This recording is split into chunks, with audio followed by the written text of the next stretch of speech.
Hello, hello, hello, and welcome to Hellstormwargaming. My name is Mikey. Thank you so much for tuning in. Welcome to this live stream, the first stream that I've had a mullet. Go on, get it out of the way. Go on, say something. Say something. Go on, mock me for it. I feel very cool. But welcome, welcome, welcome. I hope you're all doing well. My name's Mikey. We're doing a roundup of the UK Games Expo today. That's the plan. And just generally what's happened in the wargaming community over the weekend. There's a little bit to go over, including a UK Games Expo haul. I've got a little bit of a haul to show you. I've got some new stuff that I thought I could share with you. So that's the plan. So welcome, welcome, welcome. Celebrates oh, hey, thanks for the 26 months. Hello, Michael, the first time always late, Herbert. I wasn't that late. I was pretty on time, to be fair.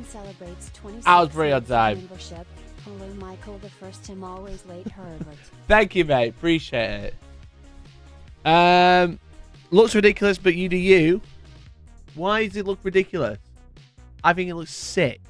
I think it looks so good. I think it looks so good. Look at it. I didn't even re-dye it. This is just what it grew out to be, and it looks mint. Mullet friend, hell yeah, Ben. How you doing, bud? Jake, thanks for 17 months of membership. Sorry for the unintentional stalking all weekend. You are more than welcome to stalk me while I'm in a public place. That's fine. Celebrates 17 months of membership. Where you're working. If you're single, you stay single, bro. I'm not gonna. I was gonna be mean. I'm gonna hold it back. Hold it. I'm gonna rein it in. Look, it's a good haircut. Sass, thank you very much for the 3 months. W celebrates 3 months of membership. Better you be late than Georgie. Thank you so much for the 3 months. Yes, I agree. I agree with that. Did Georgie win the bet? Yes, she did win the bet. And then I said I'd buy her anything on the Sunday, and then we didn't manage to get time to buy anything, so she feels scammed. Good to see you at UK Games Expo. They're apparently not as excited as my wife was to meet your missus. That was very, very fun, Phil. That was a very, very fun interaction. It was like, hello, I watch you, but also, we play Baldur's Gate. That's my entire life, mate. Let's see me watch Gene to be punching so all the way around. Exactly, I've got a lot of catch-up to do, mate, because I'm punching so high. So, yes, I'm trying to play catch-up by trying to do my hair nicely. Mullet's the superior haircut. Welcome to the club. Thank you, buddy. Really appreciate it. Thanks so much, everyone, for tuning in. Really appreciate you all. Again, I'm sorry I wasn't live Friday. Obviously, I was at the UK Games Expo, so I didn't manage to go live Friday. But I did do a vertical live stream for the first time on Saturday. I don't know how many of you tuned in. I had so many viewers, which was actually insane. For, like, off-the-cuff random stream, vertically. But... man, it was crazy. Thank you, everyone, for tuning in. Slacker Rat Lard, thank you for the 3 months. Slacker Rat Large celebrates 3 months of Slack membership. Rat. Do you think Deathwatch is getting rolled into Agents of the Imperium? Honestly, mate, I have no idea. I've seen as much as you've seen. Honestly, I feel like they're going to do something big with them, and that's why they're not getting anything crazy, you know? Just from personal experience, I've got no insider information. The fact that they're not doing anything with them immediately is a little bit telling for what they plan to do with them. But I don't know.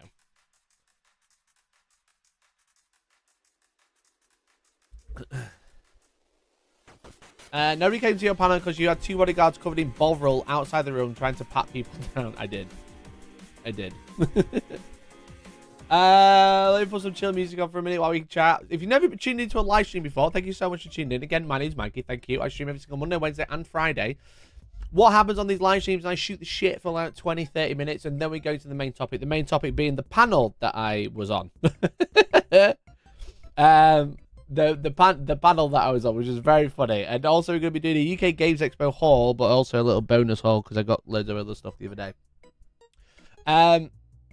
So that's the plan this evening. But if you got anything you want to ask me, now's the time. It's not an ask me anything, but if there's something interesting you've seen or heard about over the weekend and you want to share with me, now's the time.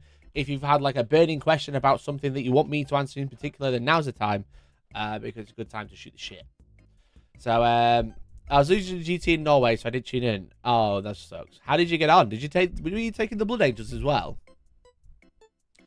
Did no one come to the panel you said wasn't being advertised? Funny. Chiari? Funny, good sentence. I like that sentence. I like that sentence a lot. I made a cameo in the vertical stream. Oh, I peaked a little bit then. 1 second. Maybe that's better. Is that too... Let me turn that up ever so slightly. I think that's better. Okay. Your thumbnail is the only photo evidence of my attendance at the UK Games Expo, so I think that's impressive. Did we meet, Frames Ambient? Did we meet? That's very cool. Thank you for coming to the panel. I really appreciate it. You are one of 3.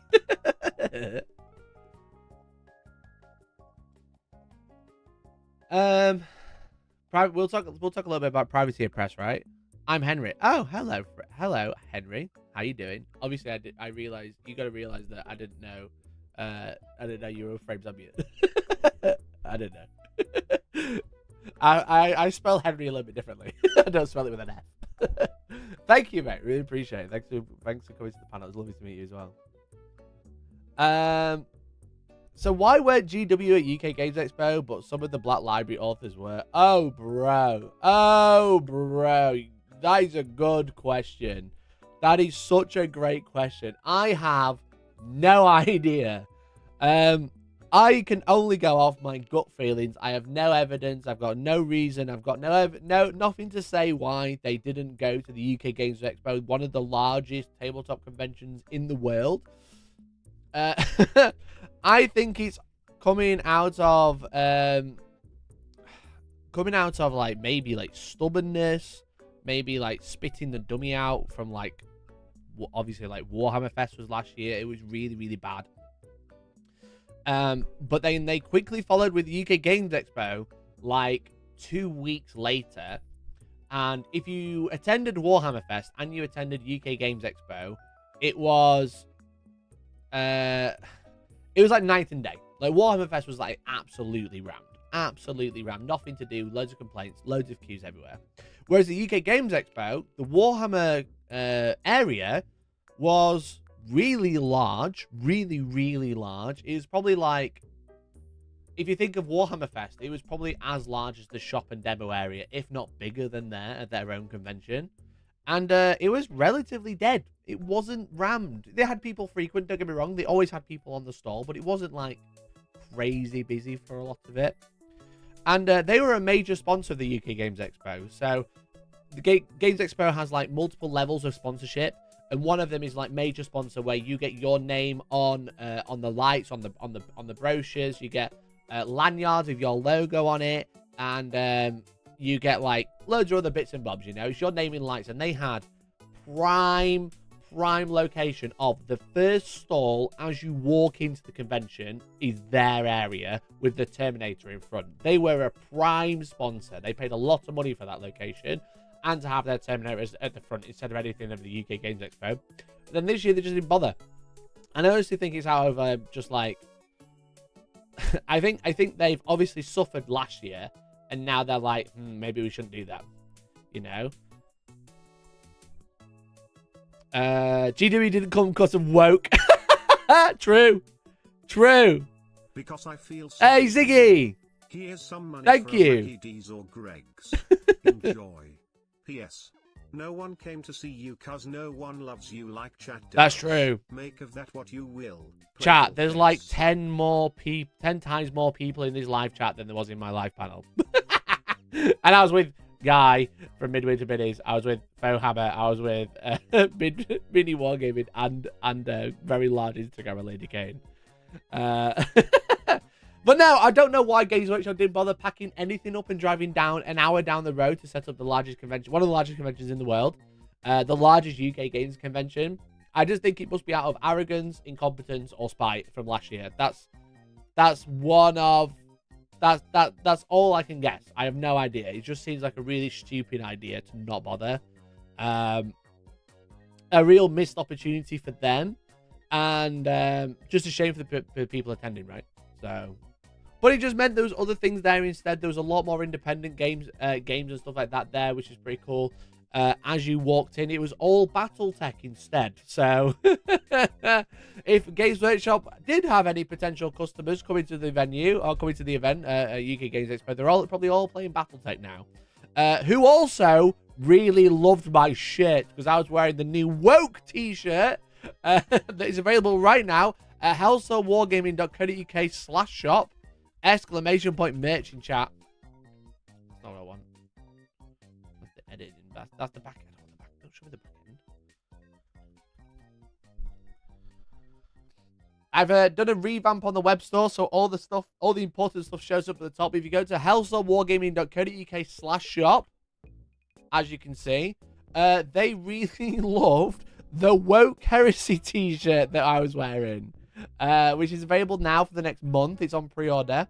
As you can see, here it is. Very cool, very sexy. International shipping available, I should say.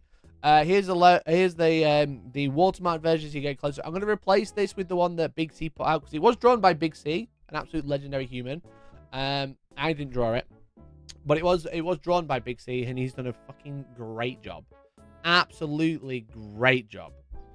So it's available for the next month. If I were you, I'd grab a t-shirt if you haven't already. Grab some merch here.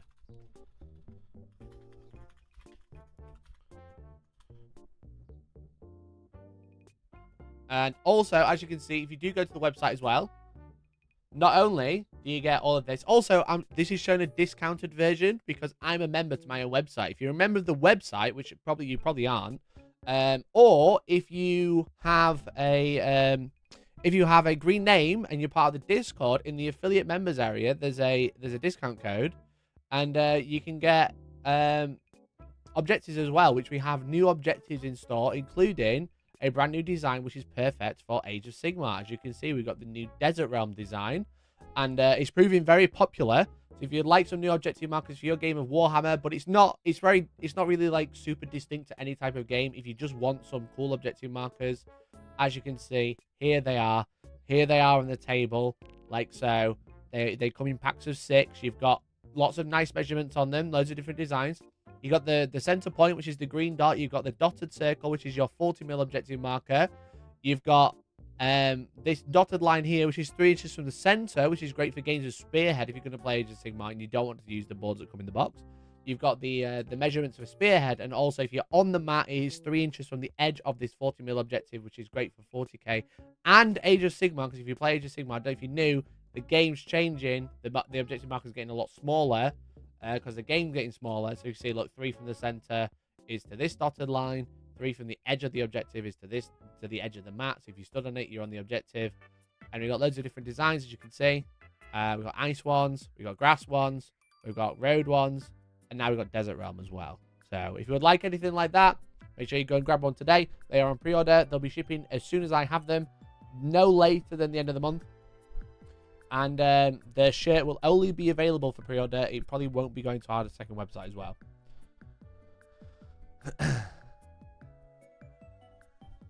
I heard a rumor there'll be discount code for backers of the Killerforged Kickstarter. Yeah, so if you all remember, you already have the discount code. However, I've also got a plug that the Kickstarter for the Killerforged, which will end live Friday, guys, you are fucking absolutely railed this fucking goal. You guys have absolutely smashed it. So if you have backed so far, I want to say a massive thank you for backing. I really appreciate you. It is actually less than £1,000 from the goal with 2 weeks to go. Okay, less than £1,000 from the goal, which is absolutely crazy. Honestly, absolutely mental. When are we getting Hellstorm terrain? Jokes aside, I'm going to start selling player place terrain. I am going to start selling it, okay? Okay. But no, so the part of this, the signature series, now it is UK only. I know that's a problem. That is something they're working on. It won't be for this campaign, but I imagine their next goal after they've got the signature series out is to launch into the US and Europe. I was having lots of chats with them this weekend about it. We didn't really have meetings, but we were kind of like having a good chat about it, you know. We were kind of like coming up with some ideas. They were chatting to other companies. They were chatting to add some ideas. So there's lots of things in motion. It's just right now it's going to be UK only because that's what they can do. Because shipping aerosols is very difficult. Okay, shipping aerosols is not the same as just shipping paint, right? Because shipping paint you can just put it in a box. Shipping aerosol you can't do it. You can't even send it via Royal Mail. Okay.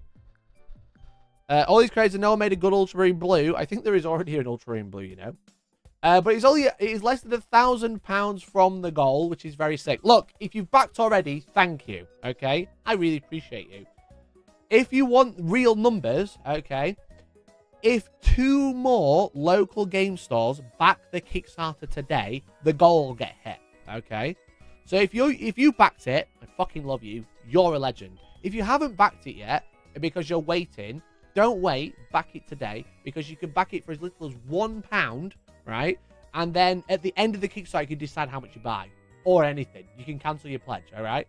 But from now to the end of the pledge, if you back it, that basically puts you in a list. You don't have to pay anything today. At the end of the Kickstarter, that's when you decide how much or how little you want.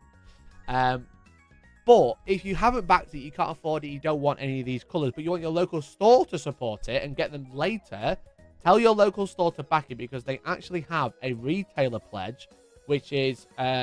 very, very cheap for a retailer.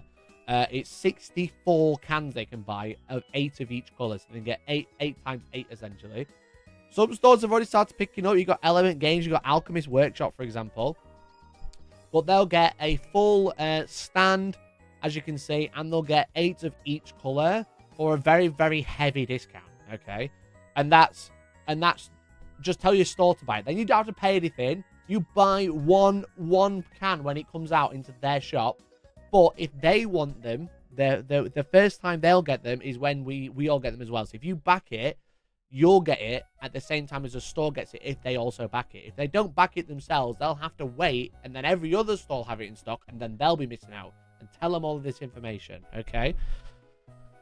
I did 4 can plus 3 of the originals. That's actually, how much is that? That's actually a really good deal as well, isn't it? It's like half series with an add-on, right? 4 cans are 36 quid. That is like what? How much is that? Like 8 quid a can? No, £8.50 a can? I'm trying to do the math in my head. £9 a can? 4 times 9. Yeah, it's £9 a can. That's really cheap. Thank you. Appreciate you.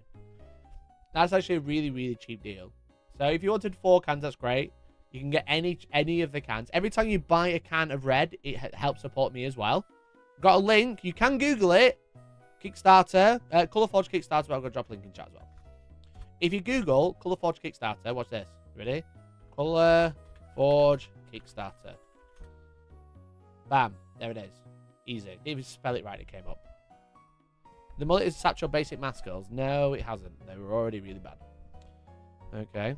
And they're large cans as well. They're 500ml. So I know I've plugged it a lot, but it's obviously super, super close to the goal. It'd be really cool to hit it today, if not during this stream. Okay.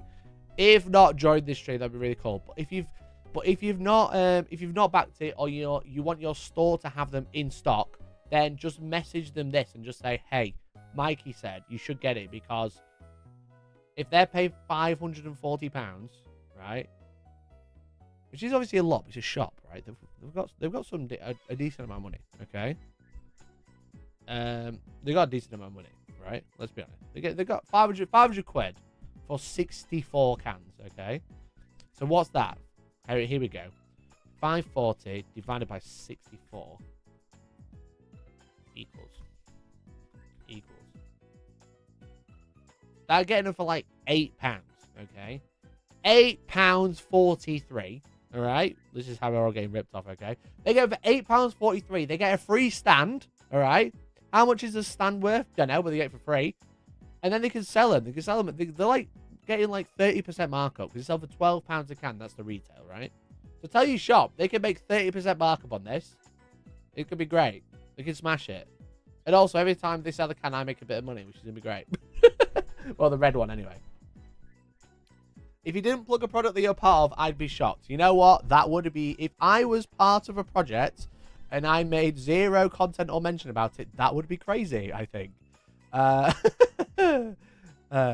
Anyway, right, I'll stop plugging now. Shall we talk about UK Games Expo? Oh, UK Games Expo, everybody. What a wonderful time. If you don't know, my local has gone hard on Colourforge lately. They sell out so fast whenever they come in. They're just a fucking sick product, right? I wouldn't put my name on it if I didn't believe in it, and it's all I use now. It's all I use. That's all I care about. I only use Colourforge. If it's black, I use Colourforge matte black. If it's anything else, I use red. So the UK Games Expo is one of the largest gaming conventions in the world. It had 65,000 attendees, okay? 65,000 attendees. Which is obviously, I don't know where that lists it as like tabletop attendee, like tabletop convention, Gen Con attendees. Let's have a look. Gen Con 2023 had 70,000. So it's almost as big as Gen Con, which is obviously huge.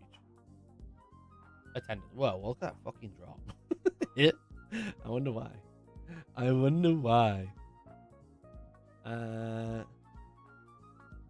What's the game fair? Where's the most recent? Oh, 2023. There we go. 2023, 70,000 plus. So it's almost as big as Gen Con, which is like honestly crazy. Third in the world, biggest convention. So it's going to be Gen Con, Adepticon, and UK Games Expo, right?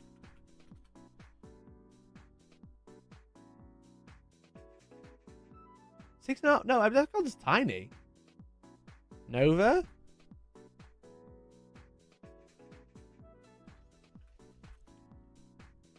The Nova Open. Essen, Gen Con, then UK Games Expo. Oh, okay. Essen Spiel, attendee. Thanks, George. 193. Okay. It's not quite Essen level, but it's third in the world, only just behind Gen Con. I imagine next year they'll probably beat it. They just need to get more space. But if you don't know what the UK Games Expo is, it's the largest event, one of the largest events in the UK, one of the largest tabletop events ever. And it is tabletop and RPG related, okay? I think UK Games Expo had the most vendors. I'm not surprised by that. I'm honestly not surprised. But the UK Games Expo is a super large tabletop convention, essentially, that has a range of stuff for tabletop, whether that's like RPGs or anything like that, board games, card games, and then it has a bunch of like role-playing stuff as well, and just like the thing is with like UK Games Expo, it has a bunch of large manufacturers. It had like Modiphius, it had Asmodee with all their Star Wars stuff, you know, and like Modiphius with all the Fallout stuff. It had like all the paint ranges you can think of, aka Interactive, lol. But it also has a whole load of like independent retailers as well, like literally like one person to like two people businesses, which is really cool to see. And a whole bunch of them, right? And it's just like one of those. It's like there's so much to look at. It is a lot of buying, don't get me wrong, but there's so much to look at. But it also has a huge hall as well, which is purely for tournaments. Now, UK Games Expo doesn't have any Warhammer tournaments at all, which is honestly wild. Honestly wild. And I imagine there's probably a good gap for someone to come in and take that spot, but I'm sure we'll find out something soon. But there's no Warhammer tabletop anyway. There's like loads of Shatterpoint, which is really cool to see. Shatterpoint's a fucking sick game. There's loads of Star Wars Legion, loads of Marvel Crisis Protocol, loads of card games like Flesh and Blood, Magic the Gathering, Pokemon, etc. But like no Warhammer. Now they have Warhammer dotted around in the stalls. You know, they've got like Wayland Games, which has such a large Warhammer section. They've got Element Games. They've got like Chaos Cards and stuff like that. Loads of little Warhammer stalls, which is really cool. But like no like Warhammer tournaments, no like and Games Workshop weren't there either, which is obviously a weird thing. So like that's obviously like for people who don't know about it, and I go, there's no Games Workshop there. it can be like really strange. But honestly, it's actually a nice change of pace to not be surrounded by Warhammer everywhere. There's a good amount of it, don't get me wrong, but there's not like a dedicated stall just to Warhammer. There's lots of Warhammer adjacent stuff, or lots of tabletop and wargaming and modeling and painting adjacent stuff, which is great, but no exclusive Warhammer stand, which is honestly nice, to be honest. It was nice. It just like helped keep it like a little bit different, which was actually really cool. And it kind of lets all the independent or smaller game companies breathe a little bit, because people aren't just going for Warhammer, which is honestly just a nice change of pace. Now, another part of the UK Games Expo is the panels and conferences, essentially. So what happens is with the UK Games Expo is, if you go to their website, let me find it. You can go is what's on, you know, and you can see like the bring and buy, the cosplay, special guests, etc. Publishers, game design things, etc. And where was it? Was it the special guests? No, it wasn't that one. Events. Events, podcasts. Oh, you can't see them now because it's over. But essentially, they have like a whole website which shows you what's on. You can kind of look through and have a nosy. Board games, probably nothing. So they've closed it down because obviously it's ended now. Main stage. That's just me. Not just me. So they have like events, and these are all like the different events that you can go to. So you can like go to a live podcast, such as George's friends, Matt from the Bad Spot. He does like a live Iron Sworn RPG show. Iron Sworn's like not D&D, but it's like a role-playing system, which is like, I watched him do it. It's very fun. It's been very cool. But he like put on a little show to like 50 odd people, which is really cool. They had like people sitting on the floor, because he didn't have a huge room, but they had people like sitting on the floor just so they could go watch. And part of going to UK Games Expo is kind of going to these panels and discussions to like meet creators, meet designers, meet publishers and stuff like that. And I was invited to do a show with Mini Wargaming. Mini Wargaming have a live show. Oh, not a live show. They have like a talk show called the Maelstrom of Lore, where they talk about like different lore aspects, like what is an orc or what is a Tyranid and stuff like that. And I was invited to do a live Maelstrom of Lore. And I was not the only one there. It was going to be featuring Dave and Matt from Mini Wargaming, obviously. It also had myself from Hellstormwargaming. It had Lady Kane from Instagram. She does like loads of like Warhammer painting and content on Instagram. She's great. It had Ross from Fohammer, which is, he does like loads of like 3D printing and like basic painting techniques and stuff like that. And it also had Guy from Midwinter Minis. So between us, I think we had over 1 million YouTube subscribers in total. I don't add a lot to that, but me and Ross make up about 100,000. So me and him do 10%. All right, we carried a little bit. And so like we're at this convention and we're walking around and loads of people know us. But the problem is we are doing this live show. And if you watched any of my live streams talking about UK Games Expo on the run-up, I kept saying it wasn't on the website, okay? So where I've just showed you, it shows you all the shows and stuff like that. It wasn't there. And I didn't really know what time it was going to be or what the plan was, because I kept texting the people organizing it. I was like, hey guys, I haven't seen it on the website. What's the plan? Is this still happening? And they're like, yeah, man, it's still happening. And I was like, cool, great, excellent, right. And I waited a few weeks and I said, hey, organizer, you know it's not on the website, right? And they were like, hey, Mikey, you're such a fun guy. You're such a funny guy, Mikey. Of course it's on the website. I'm like, okay, I see. I missed it clearly. I couldn't find it clearly. And then like the week before the event, I was like, hey, organizer, it's not on the website, by the way. Is it still happening? And they're like, Mikey, you're being crazy. Of course it's on the website. This isn't a funny joke anymore. Okay? This isn't a funny, goofy gaff anymore. right? Look, it's not a funny joke. It's on the website. Of course it's happening. It's 12:30 on Sunday in the pavilion. And I was like, right, okay. And I've got people messaging me. I said, my friend Matt, who was also doing the show, who was on the website, was like, hey, Mikey, it's not on the website. And I'm like, bro, I know it's not on the website. I keep saying it's not on the website. I'm not in charge. I don't know how to make it go on the website because I'm not organizing it. I'm just going to have to turn up. And I kept telling you guys at home that it was happening, but not all of you were going to the UK Games Expo. The best place to find out about a panel is probably the website that promotes the panel. But anyway, Friday comes around, first day of the Games Expo. I go and speak to the organizer, and I'm like, dude, do you know the panel that we're doing on Sunday? It's not on the website. And he's like, wait a minute, it's not on the website. And I was like, you don't fucking say it's not on the website. So, something had happened, some technical jargon that I don't care to get into. But essentially, they'd submitted it to the website, but it wasn't published on the website. So, the panel that I was doing on Sunday with Mini Wargaming, Midwinter Minis, and Fohammer and Lady Kane only went onto the website Saturday morning. And guess what?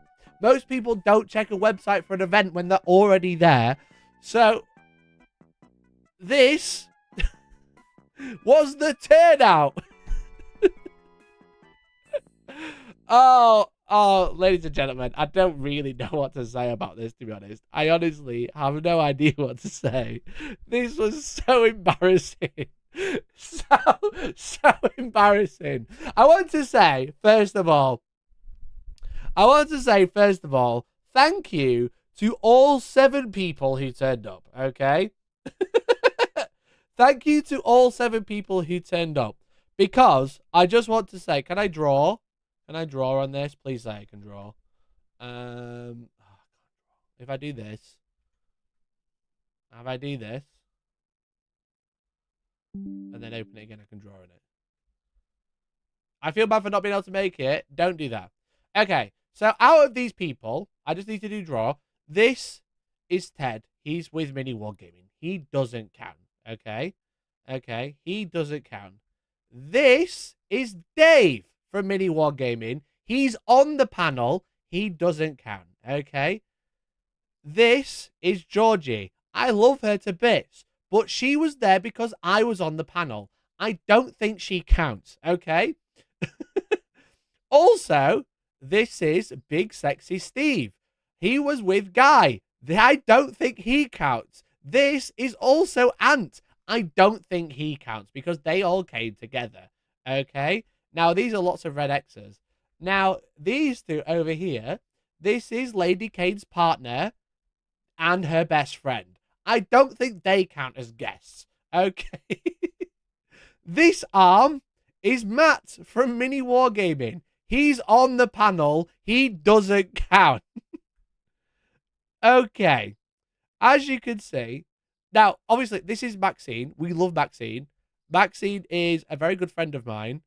I don't know if she counts, okay? She might count. I don't think she does. But I told her she was on the panel. And this is Henry. I'd never met Henry, but he's a viewer of the channel. He does count, okay? Henry, you matter if you're still watching.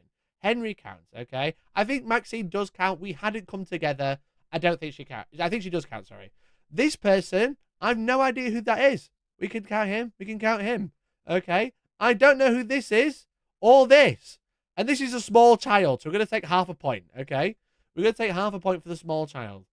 So out of the people in this picture, of the 1, 2, 3, 4, 5, 6, 7, 8, 9, 10, 11, 12, 13, 14 and a half, 1, 2, 3, 4, 5, 6, 7, 8 of them don't count. And that leaves you with 7.5 attendees. 7.5 attendees to a room of 300.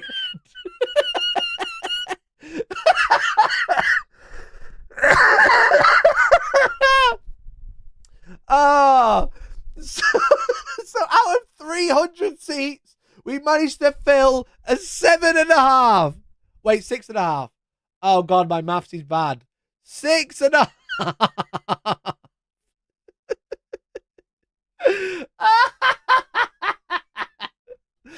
Now, look, chat, look. I was about to say 3 people sat to the right, but I just realized they're at the back talking to Dave. Okay. So out of 300 potential attendees, 8 of them were friends or on the panel, and there's only 6.5 people there. One of them is a small child being dragged with the parents, okay? I don't even think they count. I think we're down to 6. I think, honestly, we're at 6, because I don't think the child counts, okay? Because the child is being dragged there with the parents. I don't think the half point counts.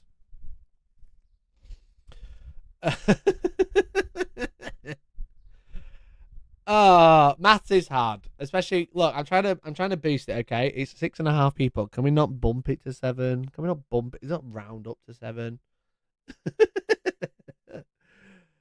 So anyway, we did the panel anyway to all 6 people who turned up. And I joked, and I was just like, just fucking,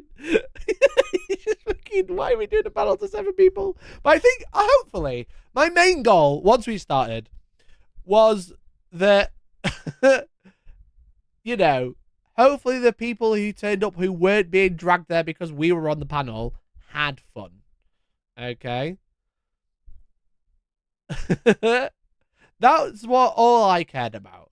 And I think we did okay. I think Georgie got some little screenshot. I'm not going to sit and watch all of it, but here we are on the panel with no one in front of us. It was rough. It was rough, guys, okay? It wasn't... What's this one? It was rough. I don't know why we had microphones. There was 6 people. What keeps me motivated? It's just a bit of a tough one because, like, sometimes, like... There we go. So we did do a panel. We had some questions. We all had a great time. What did we talk about at the panel? So I think the plan for the panel was kind of like a Q&A about being a creator in Wargaming. But I love Dave to bits. I love Dave from Mini Wargaming. He is an absolute legendary human. He is not a moderator for a talk show. He was just asking very strange questions. And it was fun. It was fun. So if you did turn up and see that, I hope you had a great time, because I did, looking back. It's all 6 of you. I remember each and every one of your faces because it didn't take long, okay?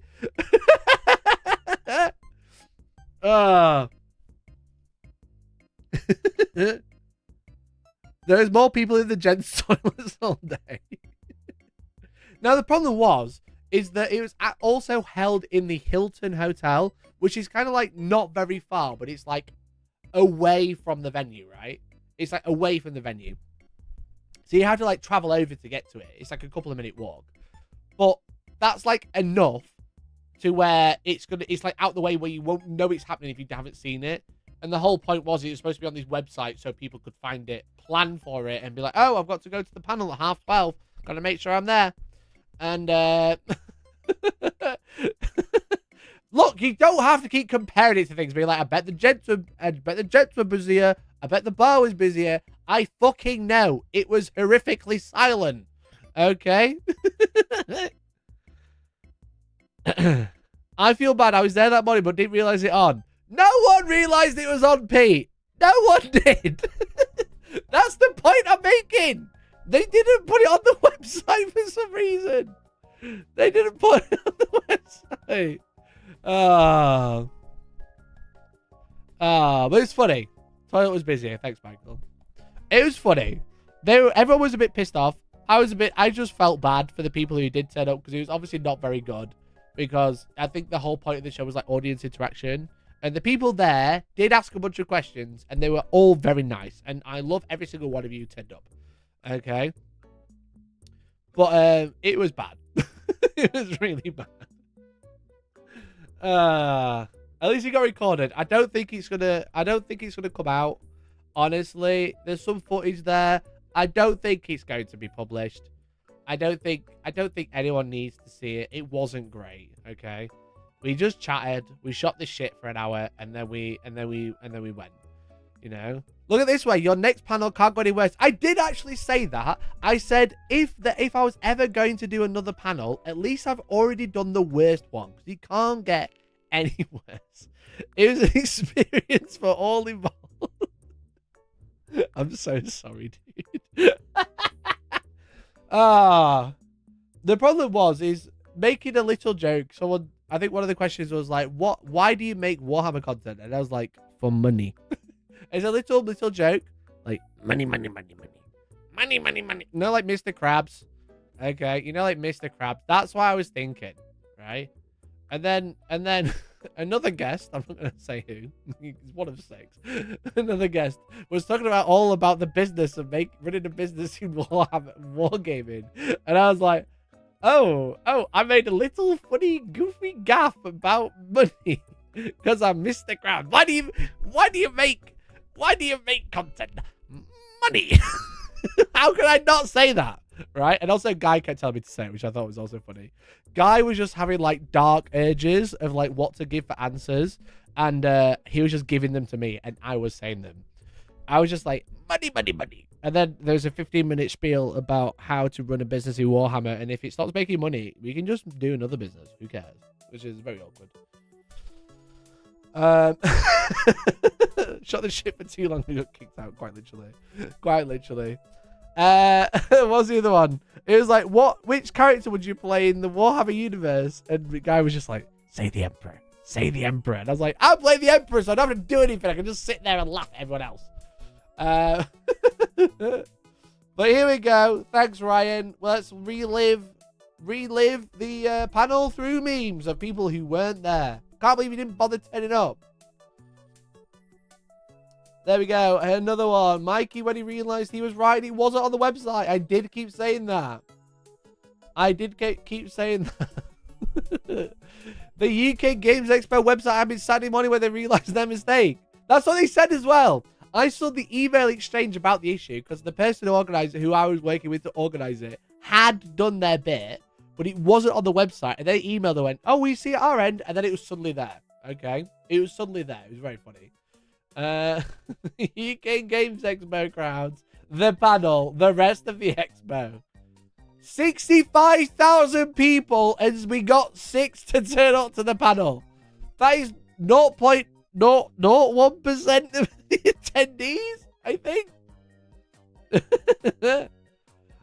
I'm invited onto a panel. No one advertises it. It was bad. It was bad. It was bad. It was funny.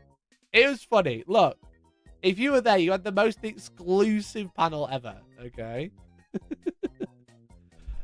We were only there because we followed the gaggle, bro. Bro, dude, don't say that. Don't say that. It's even worse. 1,000.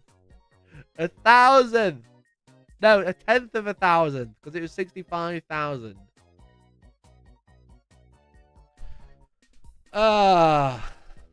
Anyway, it was very funny. The absolute foreshadowing of you spending a week talking about how it wasn't being advertised anywhere. I did keep saying that. The only advertisement was like, if we go to Instagram, right? If we go to Instagram. Oh, it's logged me out. 1 second. Oh, god damn it.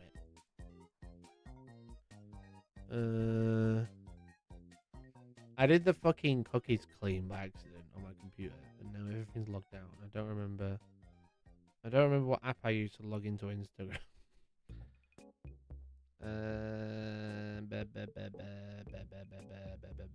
Where is it? The authenticator. Not that one.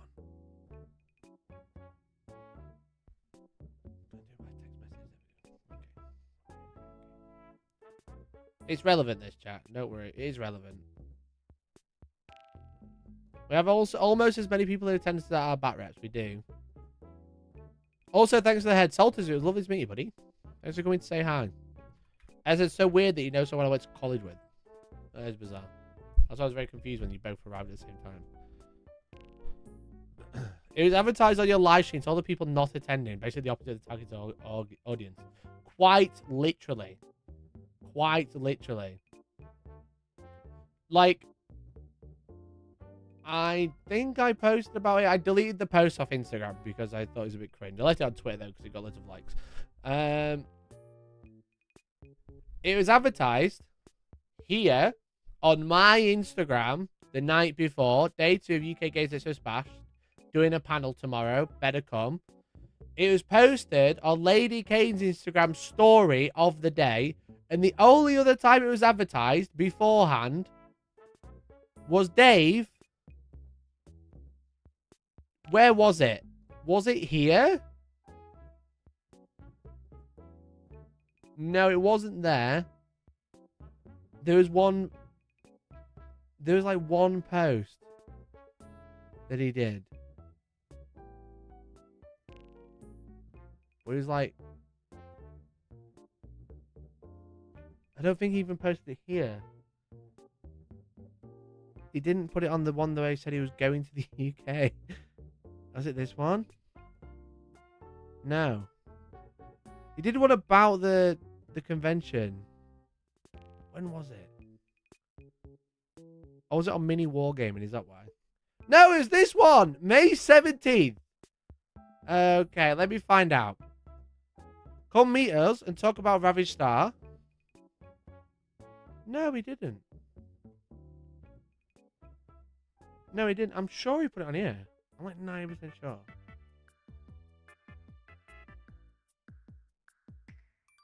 Oh, there it was. There we go. There we go. It was advertised. 1 second. It was actually advertised. We'll probably be talking about miniatures and gaming and fun. It's I'm almost going to certain. start from 100. Probably a couple hundred. Probably be talking about miniatures and gaming and fun. It's almost a certainty. Meet us at the Wayland Games booth. We're gonna be there talking. That was it. Now, this isn't Dave's fault. It's just because it was supposed to be on the website, so we could all be like, hey, we're at this thing, check out the website. But it wasn't. It wasn't. The problem is it didn't get published, and I don't know why. And no one seems to know why. And it's one of those things where someone's cocked up and no one's taking any responsibility for it. But it should have been on the website. It wasn't. That came all the way. At least they were doing other things. Imagine if they came from Canada just to do the panel. That would have been really bad. But they didn't. Probably a couple of hundred people. I imagine they would have been. I imagine there would have been a couple of hundred had it been advertised, but it just wasn't. So it was very awkward. Okay, chat. It was very awkward. Again, hopefully the people who did turn up enjoyed it, because it was an experience you'll never forget.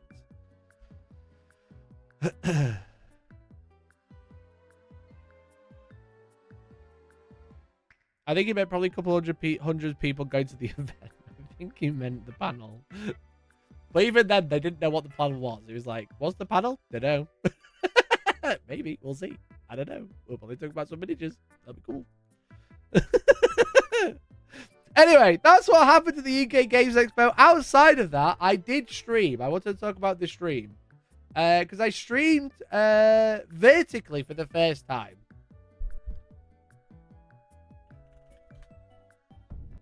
I did a vertical stream. Did you watch? Let me know if you type 1 if you watched the vertical stream. Because I thought it was quite interesting. So, like, on the computer, it's going to look crap. But, like, I know a lot of my users either watch on the phone or the TV. And, I tried doing a vertical stream for a while. Quite a few of you tuned in then. Thank you so much. More people that came to the panel watched the vertical stream, which is great, which is actually really funny because I had like 150 people watching. Which was, it's different. It was definitely different. Now, obviously, it took me a little bit of a while to get used to. But I thought it was like a nice change because obviously, like when I'm out and about, like having to manage like the gimbal and stuff like that, it was really awkward. But it's way easier vertical because they're all designed for vertical these days. And we got to chat to people, got to chat to Guy. We got to chat to Dave. This is Exeter Cosplay, if you don't know him. He's great. We also spent ages building Gundam. I was on computer. Vertical wasn't great, but okay for the occasional out in the wild stream. Yeah, for like out in the wild stream, that's the thing I'll do. Saw that boozy. Your call looks excellent, by the way. Thank you. Really appreciate it. You should back on the Kickstarter if you haven't already. Yeah, I think like for like random streams or like if I'm out and about, like if I'm at an event, vertical might be the way to go. Or even if I was going to vertical stream, it'd be like multi-stream at the same time. But I can't remember who we're talking to. Oh, we're talking to Maxine here. I also did this for free. Did you all see it? I asked Matt the weird question. Yeah, I'm like, whatever. I'm sure it's fun. Are you ready? I haven't seen this yet, by the way.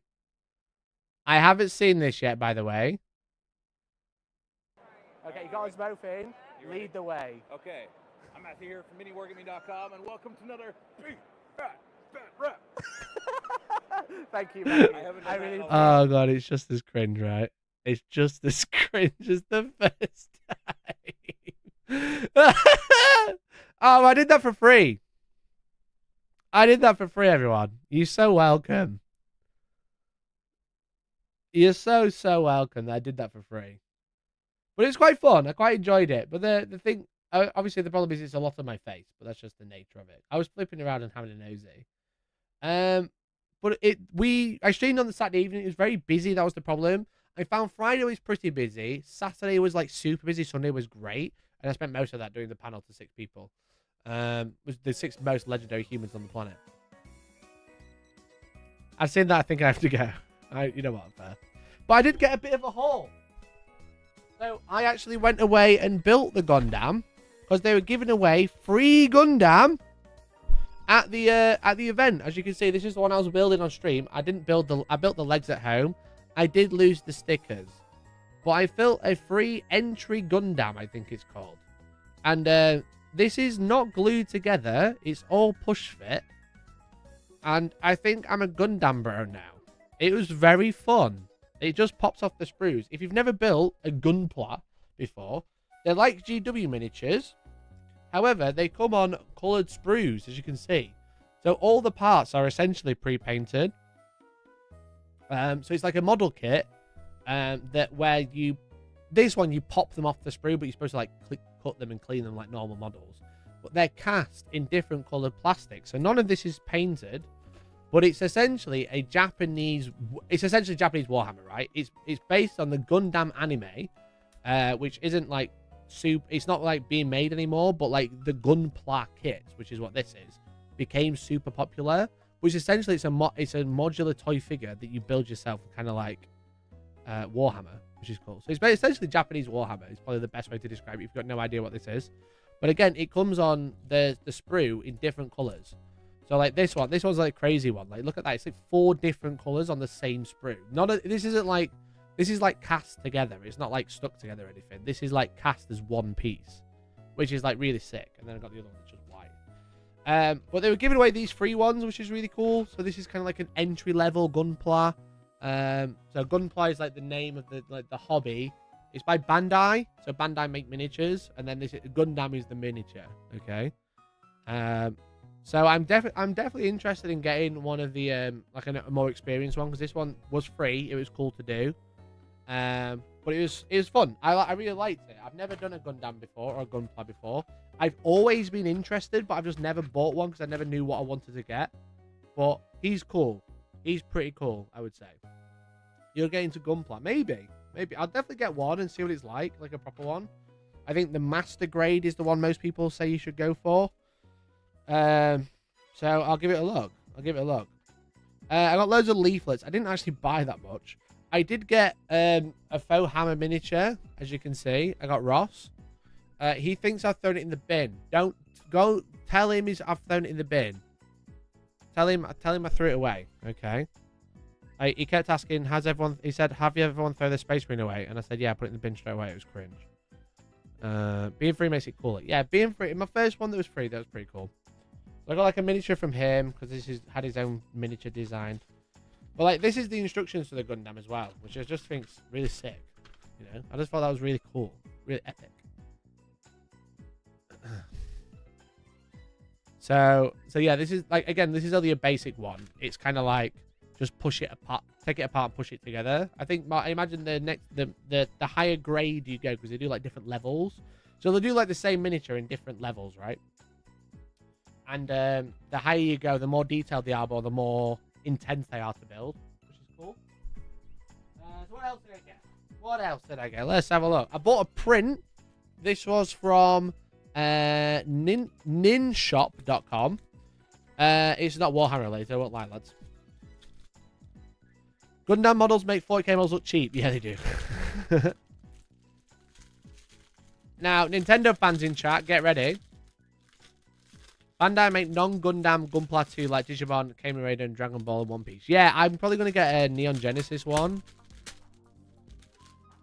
So this was a really cool print. I really liked it, but it's not Warhammer. It's not tabletop related. Really nicely packaged. However, are you ready? Nintendo fans? Oh, I dropped it. Look at that. How sick's that as a print, right? And all of these are hand-drawn as well. I'll do a close-up. Let me look. There we go. Here we go. So if you're any Nintendo fans, it was so sick. Everyone is here. So it's only 15 quid as well. This is from Nim Print. As you can see, all of these are individually hand-drawn and then digitally laid out. So good. So good. It's so long, it is. This is every single character from Super Smash Bros. Ultimate, which is obviously quite a lot. So I was well chuffed with this. This is the first thing I bought. I was like, that's sick. Nimprint, Nimm, double M. Officially licensed. Probably not. Probably not, I don't care. Okay, looks sick. 15 quid. I was like, get in my basket. So that was cool. I bought that. What else did I get? What else? I got some bits and bobs. I got some other bits and bobs. I'll just get rid of this. I got some Colorforge mini dry brush palettes, which are cool. So these are just like some MDF palettes for dry brushing. I already used some of these, but they gave me some Colorforge ones. I got some postcards from Warmag. So I got the Wizard from Warmag. And I got this cool piece of artwork. I don't know who this guy is. I don't know the artist. It's called Omegan's Wrath by Mark Busing. You might know Mark Busing. He's famous on Instagram. He does like a lot of Alpha Legion painting. That was it. I remember. But he wanted a Warmag art print like this. So they've let him. They like sell them now, which is really cool. Speaking of Warmag, they have a new battle mat thing available. This one's called Mars Bar. So this is a magnetic sheet that goes in the bottom of your cases. As an example,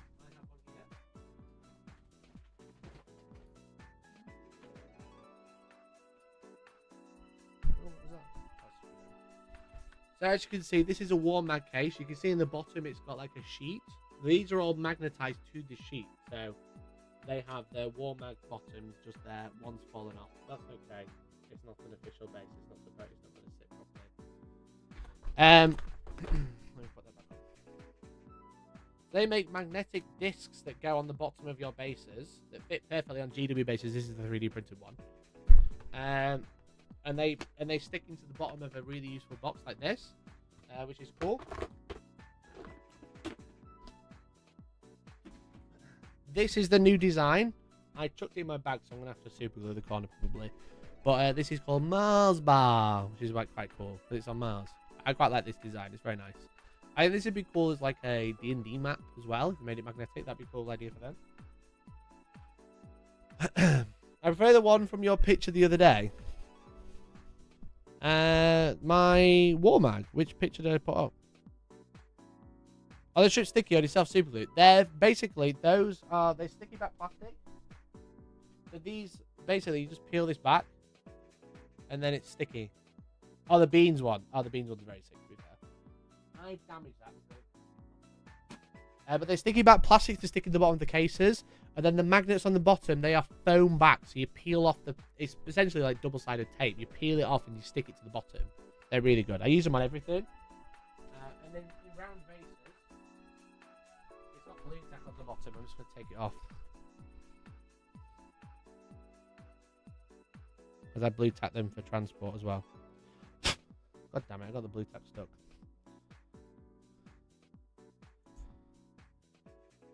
As you can see, they sit in the bottom of these bases. This is one of the Assault Intercessor that I painted for the video the other day. They stick into the bottom like this with double-sided... It's essentially foam back, right? And if you go to the website and use Hellstorm-X, you can get 10% off until the end of July. End of June, sorry. So that just allows them to stick in, which is cool. The beans one's good, though.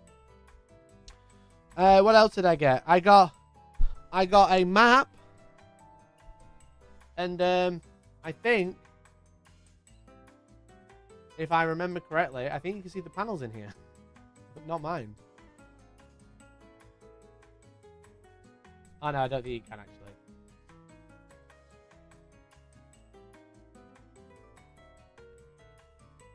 Oh no, look!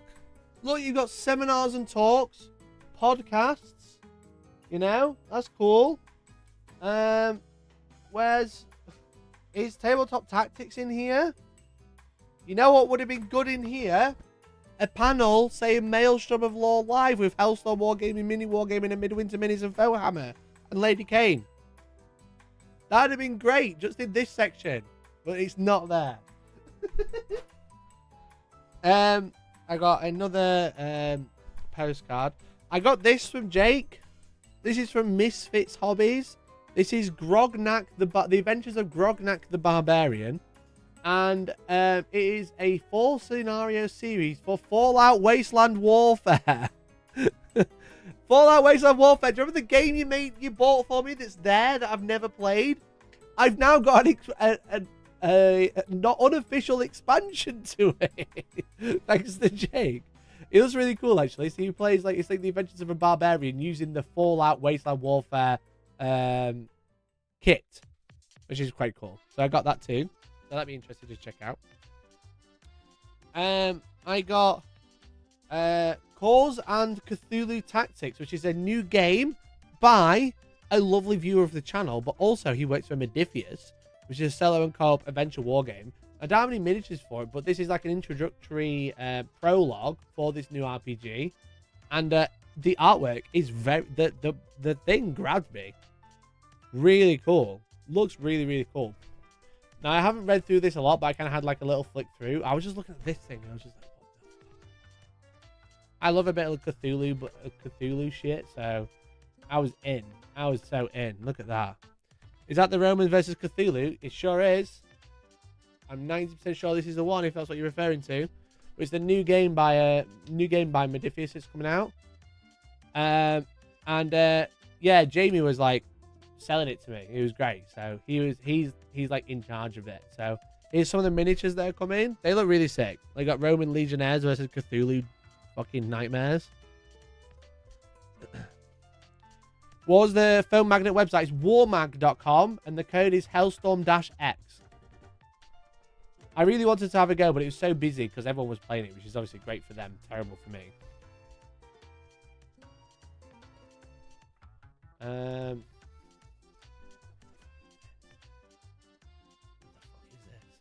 Again, the problem is Modifius was super popular, so trying to get onto it. They offered like a game of Mass Effect, but people were still playing, so I was like, I don't want to kick them off. I'm not going to kick them off to play. I'm a fucking YouTuber, that'd be rude. Just send me a copy, how about that? I also got another print. This is fucking sick. This is a lino print. I can't remember the artist, though. But if you're a Pokemon fan, you probably recognize it. It was very cool.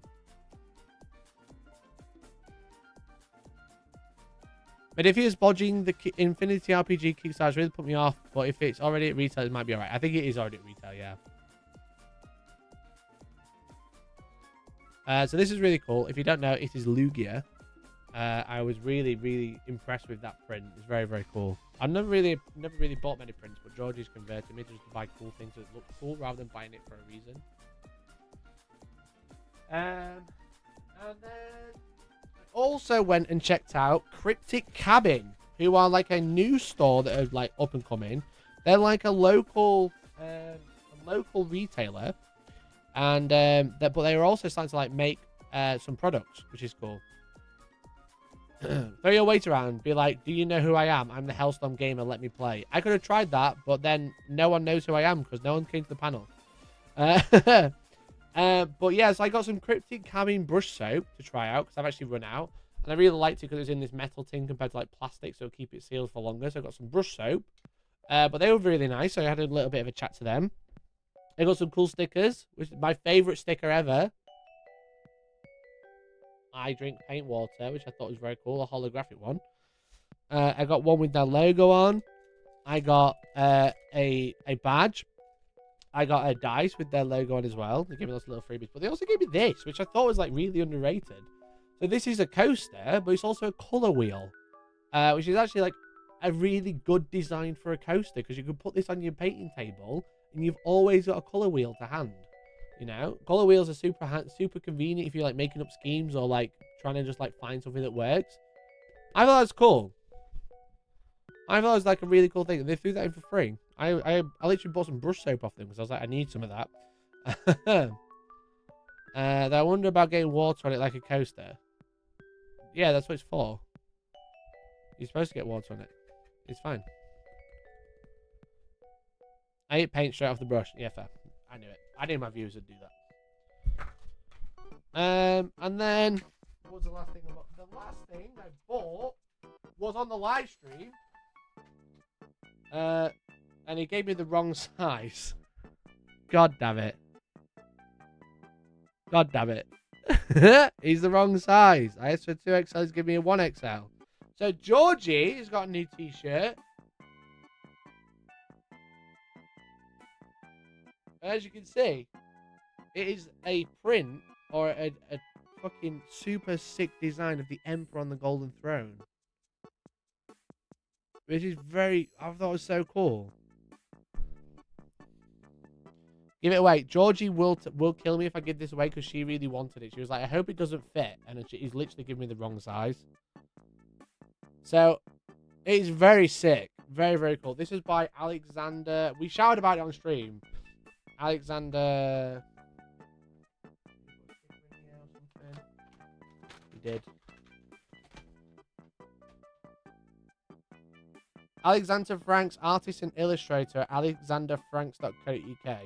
And A Franks from 95 on Instagram. So I got some stickers off him, which is cool. As you can see. Another holographic one. That is the most detailed I've ever seen someone draw a vegetable. Well, that's not a very nice way to describe it, but also, yes, true. So this is the t-shirt I bought that I'm now going to give to Georgie because it won't fit me because it's an XL and I wanted a 2XL and I normally wear a 3. But it's a very fucking... I'm actually gutted because that's such a cool t-shirt. It's such a good t-shirt. I'm gutted I won't have it now. So Georgie's got to do... George! Got a t-shirt! Got a t-shirt! Come get it!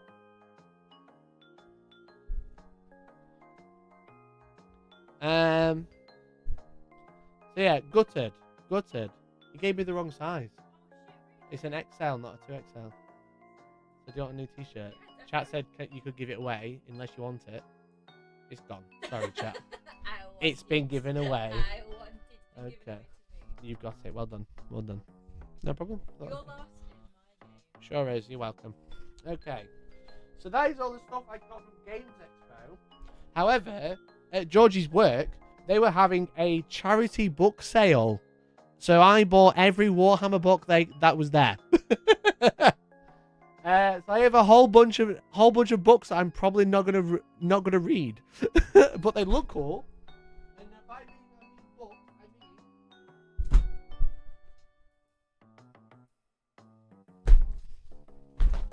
ow, ow.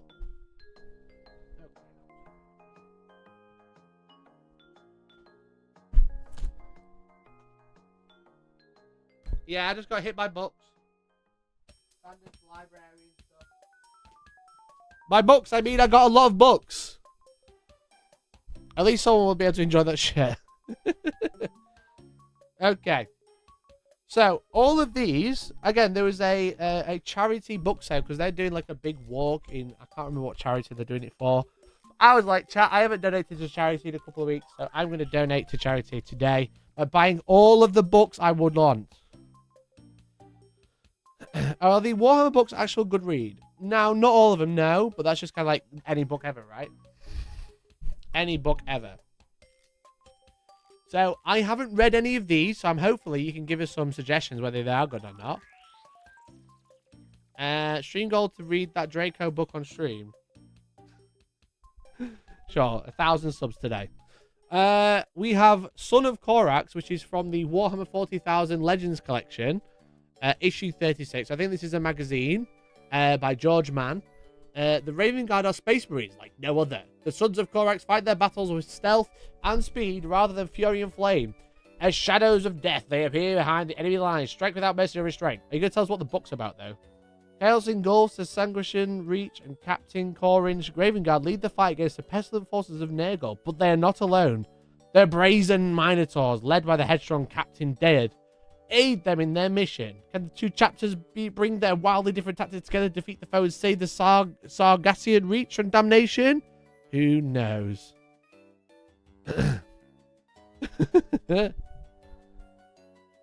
I saw some of those books, and Mark of Cow is a great book from Horror Services. Yeah, I haven't read this one. So yeah, I think this is it's by Hachette Partworks, so they do all like the magazines. And I think if you get them all, you'd have like the cool display on the spines. Let's have a look. How is it? I think it's just a novel, but I was wondering about the text size. It's quite a chunky book, but I don't know what like the size of the font is. Okay, so it's not like a huge book. The size of the font is fairly average. It's fairly average. What do we have? We do have pictures in the middle. We got a map. We got a map in the middle. That's epic. We love maps and timelines and pictures.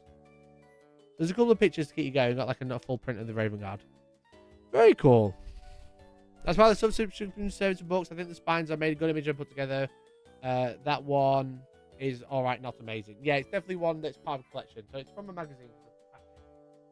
So we've got Son of Korax. We also, I'm not going to open every single one, but we also got issue 35, Titanicus, by Dan Abnett. So that'll probably be good. Dan's an excellent author. A much larger book, that one as well. When the vital forge world of Orestes comes under attack by a legion of Chaos Titans, the planet is forced to appeal for help. Titan Legio Invicta, although fresh from combat and in desperate need of a refit and repair, responds, committing its own force of war engines to the battle as the god machines strike to war. The world trembles, the devastation they could unleash could destroy the very world they have pledged to save. So, Titanicus is great. Okay, I'll definitely add that one to the list then. But again, this is still sealed, which is quite nice. It's like brand new. I got it for like £2 and I'm donating to charity. Next we have Trial by Blood by Andy Smiley. Are these all... Wait, I've just realised. Are these all like reprints? They're not like unique. They're reprints, right? Because Andy Smiley doesn't write anymore. He's too busy working with Warhammer Plus. Are these reprints? They're just like new covers, right?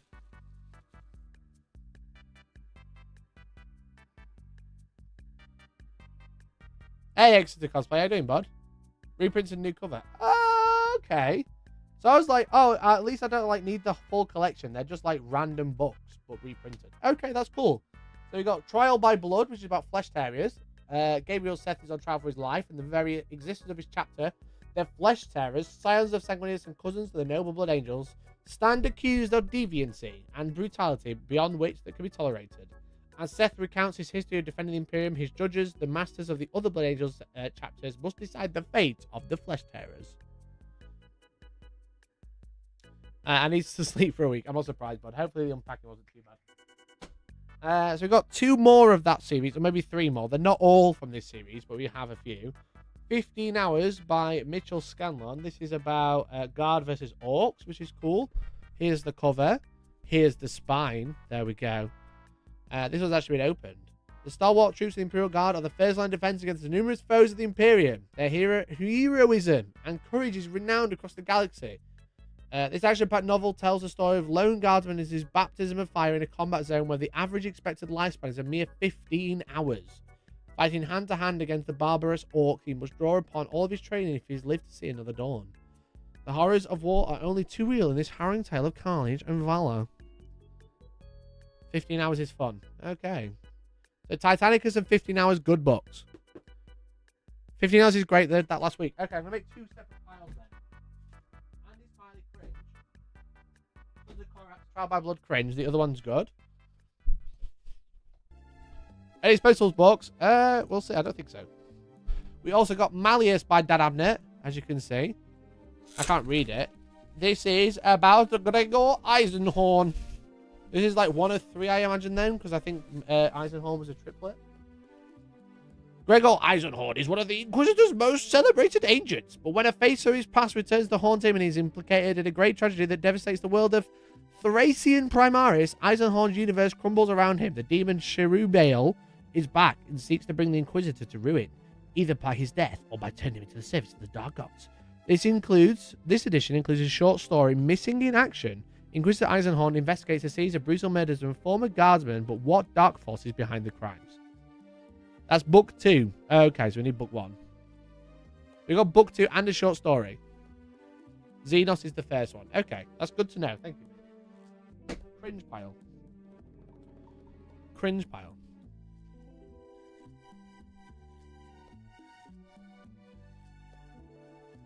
Imagine spending years of your life training for war, and then you were told that you are not expected to last more than a day.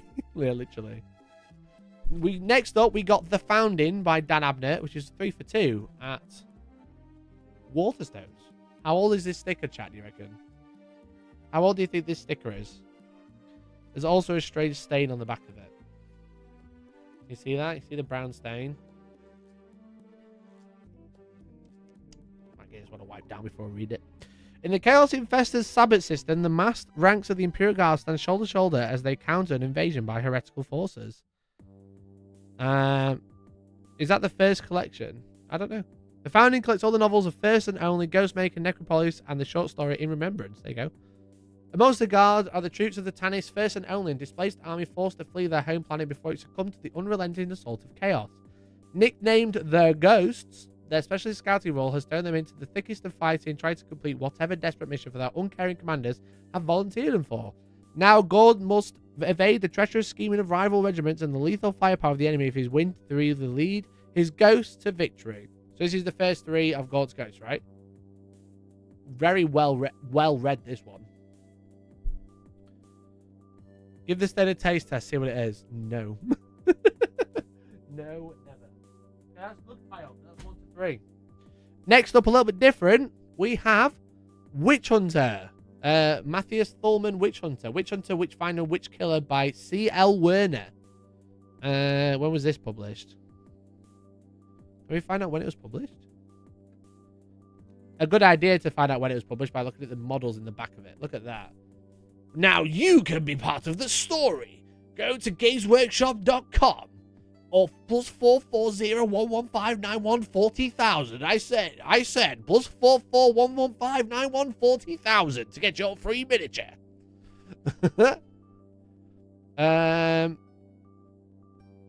When was it published? 2008. Witchkiller. It was printed in 2008. We got a piece of history. There we go. The first one is 2004, but this is a trilogy. This is 2008. I always see books like this and it puts me off, but I'm like, oh wait, it's 3 books. There's 3 books in one. In the grim medieval old world, the dreaded witch hunters are feared above all others. These tyrannical individuals are tasked with hunting out evil throughout the towns and villages, using whatever means they find necessary in order to destroy those foolish enough to ally with the dark powers. Counted amongst the zealots of the witch hunters is Matthias Thulman, a ruthless individual whose legendary exploits are recounted to terrify citizens of the Empire. C.L. Werner tells the action-packed tale of Matthias Thulman as he strives to free the Empire from evil and corruption. Okay, so we've got another triple. That 40,000 number, though. Yeah, true. Yeah, so the first one was published in 2001. And then 2004. The short stories 2001, 2004. The Witch Hunter was 2006. 2007, 2008 for the books. And then this was reprinted in 2008 as a collection. That was a decent trilogy. Okay, I'll put that in the decent pile. Next up, we have Draco by Ian Watson. This is also a very old one. This was £6 when it came out. Book 1 of the Inquisition War. Printed in 2002. Ooh. First published in 1990, but reprinted in 2002. Book 1 of the Inquisition War trilogy by Ian Watson. Is this bad? Is that why you wanted me to read it on stream? That only left Jack one alternative, an ultimate alternative, which no one could reasonably expect him to invoke, let alone sue. The name of the alternative was Exterminatus. An Imperium of a million worlds, he repeated himself, what does death of one world matter in a cause of purity? 40,000 years in the far future, the human Imperium struggles for survival against its relentless enemies. Inquisitor Jack Draco uncovers a plot that threatens the psychic future of mankind. Can he unravel the trail of conspiracy before he himself is destroyed in its deathly clutches? Dazzling and frenetic, Ian Watson's Inquisition War presents a unique vision of over 40,000 universe. It's fucking terrible. Read it on stream. No. It's notoriously bad, but I don't think it's canon anymore. It doesn't sound canon. It sounds shit. Spider Time! Oh, what page is that? I just saw Spider Time. I'm like, what the fuck? Huh.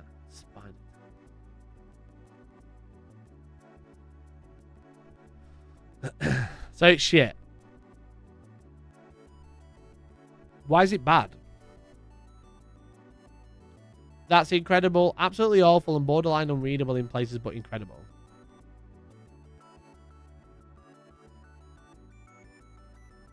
Guy gets horny over a Khaled assassin being a genius to the cult.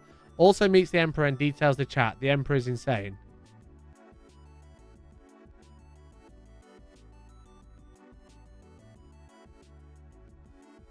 Ian Watson's claim to fame is having been a screenwriter of movie AI. Right, okay, into the bad pile we go. Alright, we also have another old world one now. We have The Hammers of Ulrich. A White Wolves novel by Dan Abnett, Nick Vincent, and James Wallace. Carnage and mayhem in the grim old world of Warhammer. It didn't say old world, but there we go. Arik rode forward across the corpse-strewn ground and helped Gruber to his feet. The older warriors were speckled with blood, but alive. See to Von Glick and watch the standard. Give me your horse, Gruber said to Arik. Arik dismounted and returned to the banner of Vessa. Gruber galloped back into the brutal fray. Von Glick. What fucking name is Von Glick? There's lots of unnecessary hardness in it. I sound like I want to read it. It sounds like I want to read Draco. Von Glick lay this next to the standard, which was still stuck upright in the bloody earth. The lifeless bodies of almost a dozen beastmen laid around him. Let me see, Von Glick breathed. Arik knelt beside him and raised his head so Ansbach's bold plan worked, breathed the veteran warrior. He pleased. I'll wager. Arik started to laugh and stopped. The old man was dead. In the savage world of Warhammer, dark powers gather around the ancient mountaintop of Middenheim, the city of the White Wolf. Only the noble Templar Knights of Ulrich and a few unlikely allies stand to defend her against the insidious servants of death. Really brings the world of Warhammer to life. SFX. Great. This one was, let's find out this year. 2000. 24 years old, this book. That is older than most people in chat, you're right. An old one. Interesting. Anyone read this one? Ulrich is mad, neither terrible nor decent. Bad file. We have Khan, Eater of Worlds. Back to the series. This is the last one of the... Oh, we've got one more of the series. This is the second to last one. By Anthony Reynolds. The Horus Heresy is over and the traitor legions have scattered. Fleeing the wrath of the vengeful Imperium, the World Eaters are leaderless. Their Primarch is missing their greatest hero. Khan is in a coma. Nice. Great show. The surviving World Eaters have turned upon themselves. The Butcher Nails driving them in their greatest acts of berserk savagery, poised on the brink of destruction. and the Legion needs a leader. It needs Khan. But will his awakening save them or doom them entirely? Khan, Eater of Worlds. The book cover is good. I do like it. Let's take it out of the packet. It's nice. I was a bit nervous. I got a bunch of these. I just said buy all the... Georgie picked them up for me. I was like, buy anything that's Warhammer. I was a bit nervous about these covers because I wasn't sure if it was like all part of the series and we're going to have to go collect them. But it's nice to know they're just like reprints, which is cool. Just in like a hardback cover. With extra artwork. Da-da. And you got another Ages of Mankind. I don't know why he keeps playing the same timeline. It's so good. It is the old Hatchet Partway series, yeah. But it's not part of a series, at least. It's like reprints of books. So they're all kind of standalone. But I like the bit of artwork in a minute. Like, look at that. How sick's that? Wayne, England. Very cool. So that's a good one, did we say? Did we say that's a good one? Migu says a good one. The cover is good. All the comic books are decent. Okay, now we got some... Before we go into the last Warhammer one, I got some other ones. Which are not Warhammer, but they just look cool. I got some Star Wars graphic novels. Like X-Wing Rogue Squadron. Mandatory Retirement. Now, I think this is all the expanded universe, which isn't relevant anymore to the lore of Star Wars. But look at it. Look how cool it is. I love a good graphic novel. Crack! As a Stormtrooper went. That's how I'd read it if I was reading it as a bedtime story. Crack! The neck of the Stormtrooper went. When's this one from? 2000. Yeah, December 2000. Check out John Travolta on the cover, quite literally. Isn't it cool, though? Anything written by Michael Stackpole will be fun. Oh, let's go. I love that. It's good to hear, because my next one, good pile, is also by Michael Stackpole, as well as Mechanum Biovic, which I don't know who that is. I should be reading the blurbs. This one's really nice. It's spread. Trying to damage his spine by doing that, but I love a good Star Wars comic. This one's from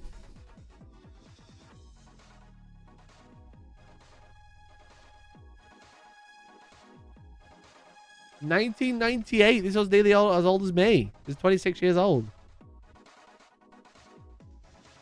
The Rebel Alliance sends Wedge Antilles and the Rogue Squadron to the Merlist Academy to bid on a powerful new war technology, a miniaturized cloaking device. But Wedge wasn't counting on facing an Imperial counterbidder, much less Loka Haas, the one-time space pirate responsible for the deaths of his parents. It's Spider-Man. The bargaining table remains neutral ground, but as Rogue Squadron is framed for crimes they didn't commit, they discover that an active academy campus can be a hotbed of intrigue, sabotage, murder, and rebellion. Ooh. That's cool. That's another cool one. These are all Rogue Squadron, it turns out. Didn't notice that bit. We got Masquerade as well. Also by Stackpole. This one is from... I say these are so old. They're quite good condition. This was from July 2000, so 24 years old. There are few occupations that are more dangerous than flying an X-Wing fighter for the Rebel Alliance, but Rogue Squadron is about to discover that diplomacy can be more deadly than a fleet of Star Destroyers. I love the blurbs. That's so good. As you do a random flick, so you can see something cool.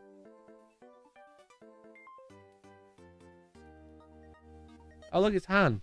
Gnort. Gnort. And then the last Star Wars one was called Classic by Box Tree. And this one I just liked because it had a really cool cover. Hey, how are you guys doing? Thanks for tuning in. And we're going through my haul from UK Games Expo / charity shop. This one looked fucking sick. I love the look of it. This one is 1994. Holy shit, this is the same age as me. First published in Great Britain in 1994 by Box Tree Limited.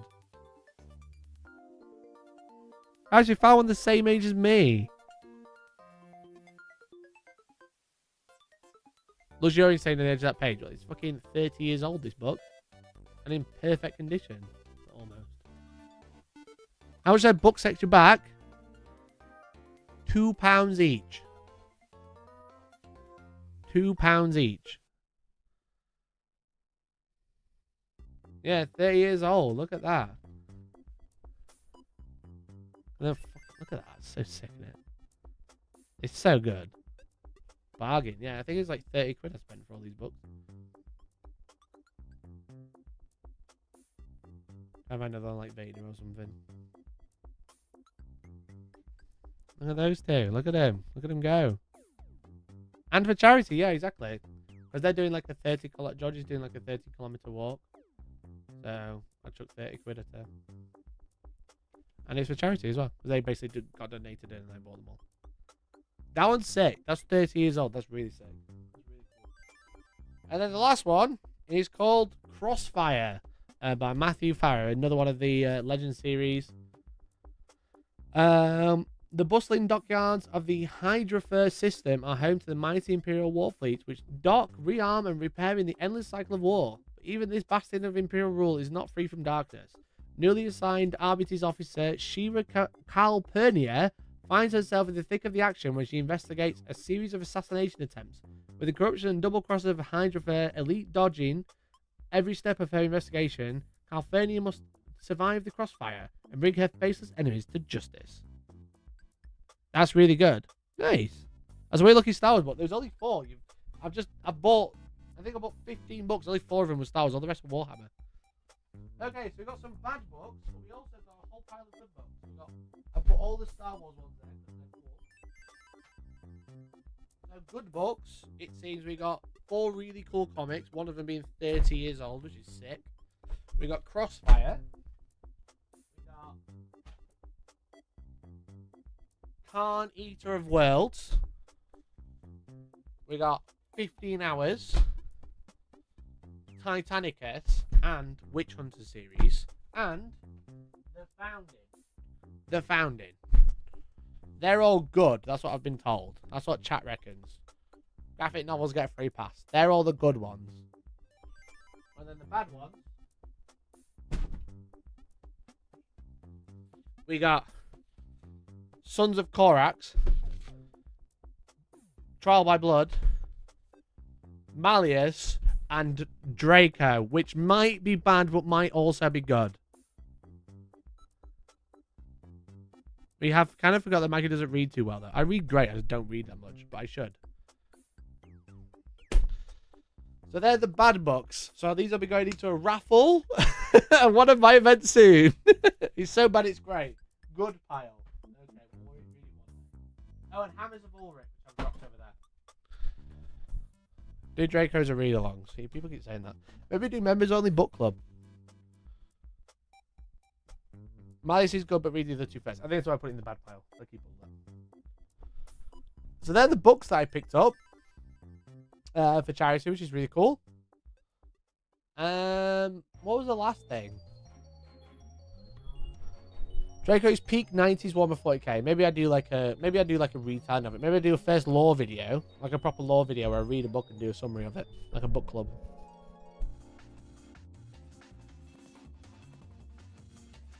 I won't judge you if you give up on it. It was written in 1988. Interesting. Interesting. I'm definitely tempted to get a read though.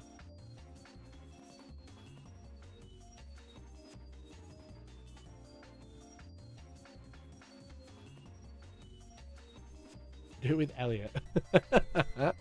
maybe. Could have found another copy though. Rob just did the AOS World matchup draw.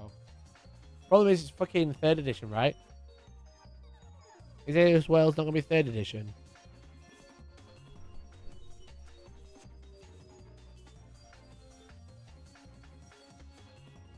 England versus Denmark first round rematch of last year's championship. That's interesting. That's definitely interesting. What's also interesting is there's a huge announcement from a very large gaming publisher. Steamforged Games have actually picked up War Machine and all of its properties, including P3 paints, Take a look at this.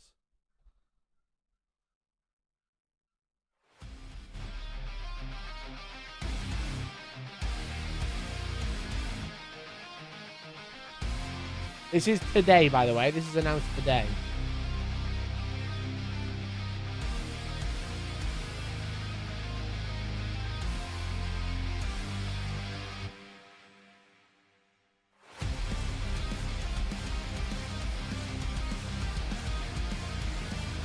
So Steamforged have picked up War Machine, Iron Kingdoms, Riot Quest, Warcaster, Iron Kingdoms RPG Adventure board game, Mini Crate, Hordes, Company of Iron, The Undercity, Widow's Wood, Bodger's Games, High Command, Grind, Lock and Load, and most importantly, Formula P3. So Steamforged, Full Metal now. Steamforged are like a very large board game manufacturer. They've been worked with a lot. I've worked with them quite a lot. We've worked together on their like RPG and board game, video game to board game conversion, board game IP related board games, and they're a very, very good company to work with, and they make a lot of very cool things. But now they're going to be working with War Machine as well. Now, War Machine, if you don't know, is a very, very old, well, very old. It's been around forever, War Machine.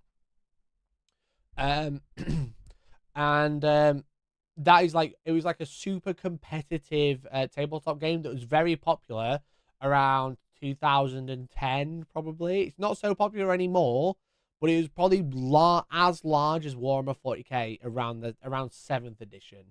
So like 7th edition 40k, Warhammer Hordes, because War Machine and Hordes together was probably one of the most popular games around.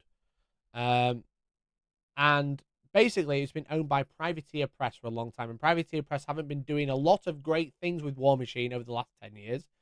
And it looks like Steamforged have just bought it out, and they said Full Metal now, which tells me that they'll be releasing or re-releasing as a Full Metal game, which is very, very interesting.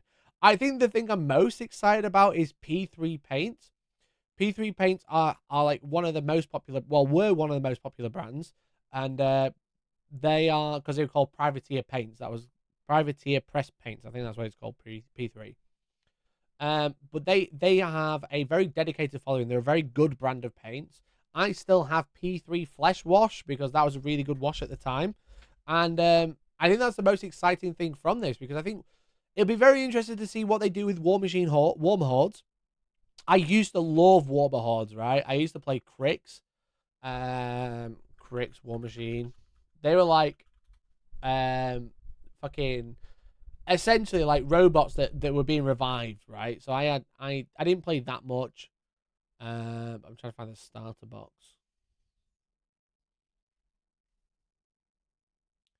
I remember I can't remember who's in the starter box. Crick's Battle Group, that's it. Crick's Battle Group.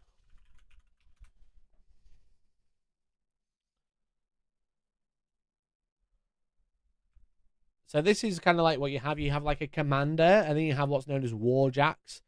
And it's right on my street, right? Because it's fucking little robots fighting each other. But this is it. So you have like little warjacks, medium warjacks, and a sorcerer to bring them to life and control them, essentially. Now, I can't fucking remember how to play. I can't remember at all how to play. But I really enjoyed it. And I really enjoyed the Hordes faction that had basically Legion of Everblight. That's who I loved. Legion of Everblight. They were so good. This thing, oh my god, the Archangel. I wanted it so bad. So bad. Look at that. How sick is that? Such a sick model. Such a cool model. Me and my friend Scott used to play quite a lot. Sass will know. I'm sure Scott's listening. We used to play a lot. And then I don't think we really knew how to play them. But we tried. We tried our best. It was very popular a long time ago. But I never got into Legion of Everblight, but I always wanted to. They were just fucking... So basically they have War Machine, which is kind of like a commander leading loads of robots. And then they have Hordes, which is kind of like a commander leading loads of beasts. But the game was the same, so they kind of like mixed them together. Scott Suffer play if you want someone to go against. Here's a bunch of old K-Dot. I think I remember him painting those K-Dot if they're the same ones. War was so sweaty. Terrain was 2D. Yeah, they did have a bit of time where everything was like 2D and stuff because it didn't really come into it. It was like in it or out of it. But yeah, so Steamforged are picking it up. So I'm very interested to see what sort of direction it's going to go. I do think this is a very, very early announcement because they haven't shown anything off other than logos, right?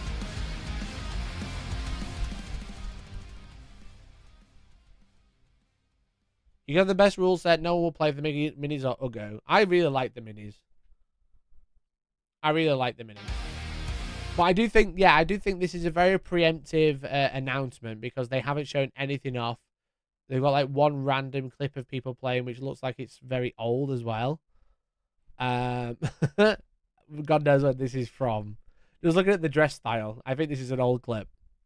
So I think they've like shot the bullet quite quickly to go, guys, we're actually reviving it. But I'm very interested to see what they've got to say about it. Have they got? I think they've got a press release about it. Look, let's have a look.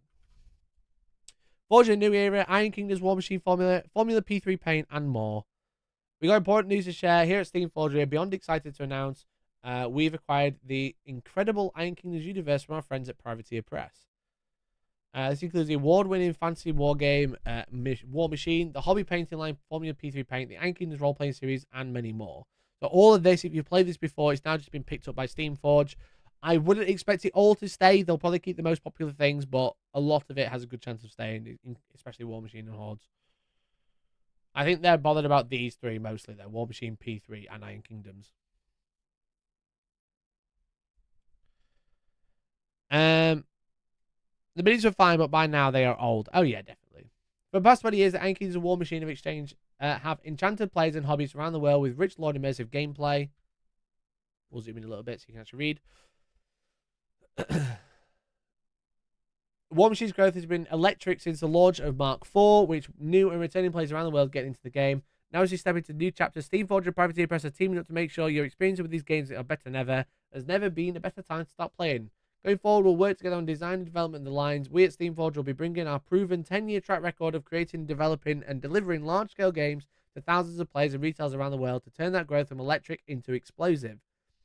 Rich, for our CEO and founder, said, this is a perfect logical fit for us. Almost every aspect of Steamforged history can be traced back to War Machine in some way or another. Both Matt and I are War Machine players. The War Machine was actually a key inspiration for us to creating Guild Ball, which have also just recently brought back as well. With its incredible world and well-designed gameplay, we couldn't be more excited to bring our experiences and infrastructure to the table to take War Machine to its next era.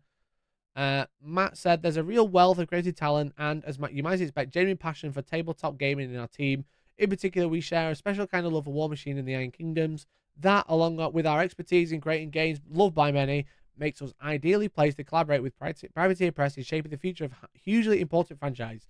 There's a profound sense of duty to nurture its growth and potential, and we take that responsibility seriously. We cannot wait to see what's come for the players of this wonderful world. And from Matt Wilson, founder of Privateer Press, says, we couldn't have asked for better custodians than Steamforged. Yeah, because it's saying like they're in partnership, but I think they've bought them out, right?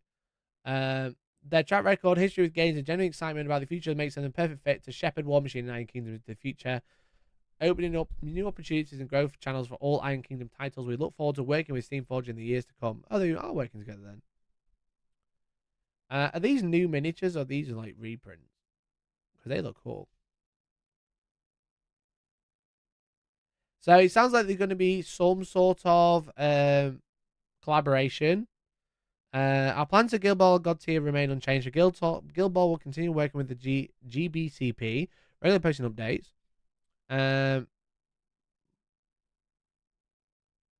Where does it say? It doesn't say anything else about God Tier though. God Tier is kind of like a competitor to War Machine, I would say. God Tier is a great game. The Yankees RPG Kickstarter from Strange Lich Workshop will launch at the end of this month. More news to come. In the meantime, we're here, happy to answer any questions. And so that's very interesting. Very, very interesting that they're bringing it back. These models look sick, though. Very, very cool. So it's got K-Dor. I can't remember what these ones are called.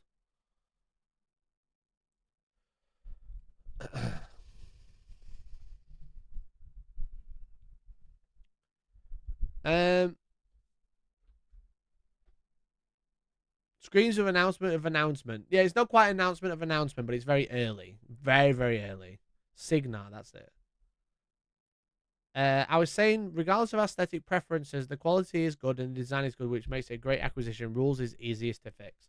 Yeah, like it's just interesting to see that Steamforged are going to be moving into like metal miniatures. I don't think they've really done that because they're all like PVC miniatures, right? That's kind of like what they specialize in because they make board games. So to make metal miniatures is very interesting because like if you look at what else they do, they do all of the board games which are all based on video games, all the role playing games, and all of these they're all like, yeah, they're all like one piece miniatures. So I wonder how much will. It sounds like they're going to be moving into metal production, which is a very very interesting as well, especially with the last announcement where it says full metal now whilst playing metal music. I don't think that's referring to music. I think that's them saying they're moving into metal miniature production.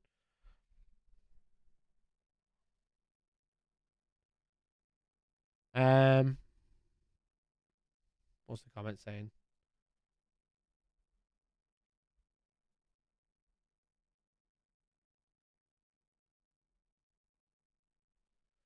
I played privacy oppressive games a long time. I always joined the lot. The law's been nice, so interested to see where they'll go. Never was a huge fan of the radical departure of Hordes.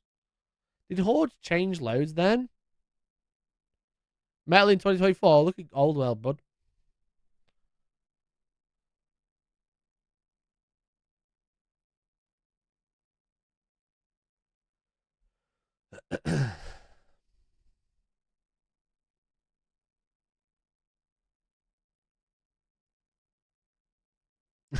Oh, for crying out loud, I literally just bought War Machine. Would never have done that if I know it was going to be passed off to these clowns. Brutal.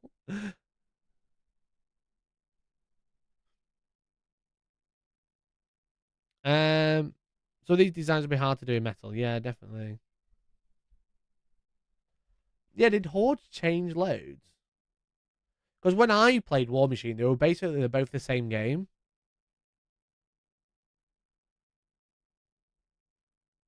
It was called Warmer Hordes for a reason. They're basically both the same game, so you can play them together. It seems that they seem very different now. That's for sure.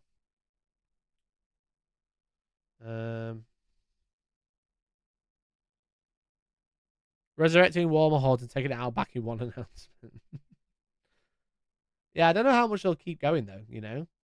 They've got plans for these three. That's why they're big.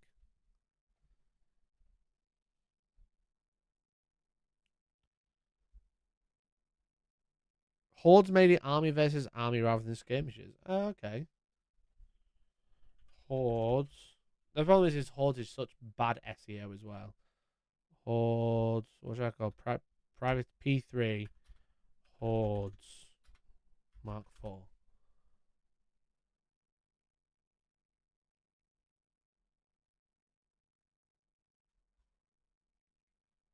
$2024.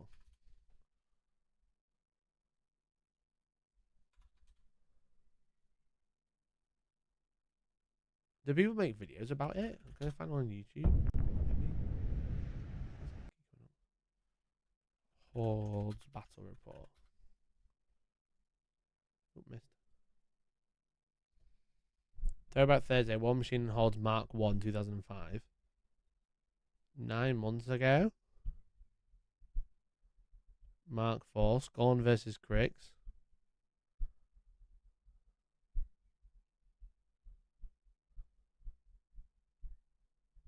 7 years ago. When we put Legion of Everblight Battle Report, maybe that'll come up. I don't think people play Warmer Hordes. It is 6 years ago. Look, Warmer Hordes. There it is.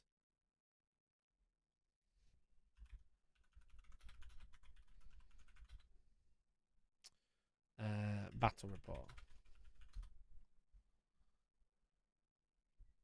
Throwback. War Machine Mark 4. Orgoth versus Everblight.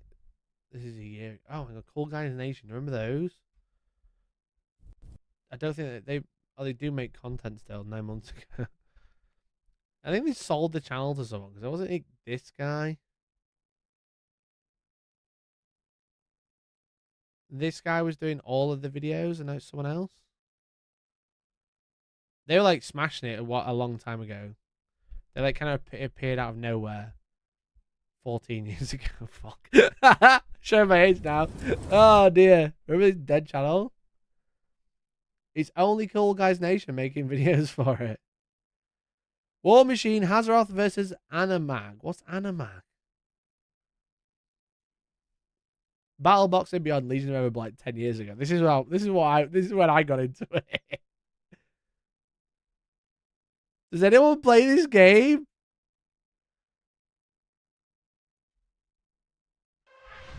Does anyone play this game, bro? Unnatural Darkness.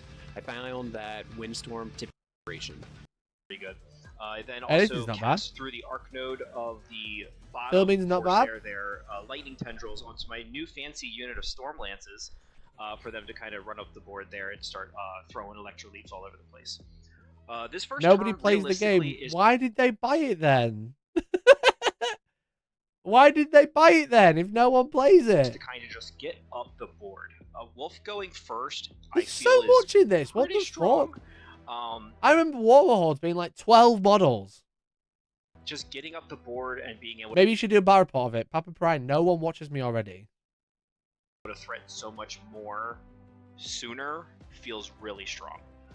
So we get the striker up there with the 2 Corsairs. Striker Why is there so many kinda just models? charge deep When I into was me playing, it was like with 7 models each.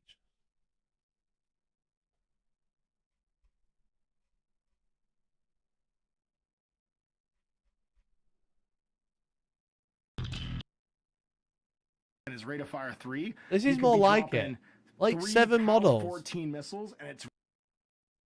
And that's my turn. Carnivian. Spiny Grotham. Okay, for 2. For 2. But this is throwback from 2005. I'm gonna run them for 1. And then you rile them first, remember, before. It went from Warjacks into an army game. What? No wonder everyone no one fucking plays it.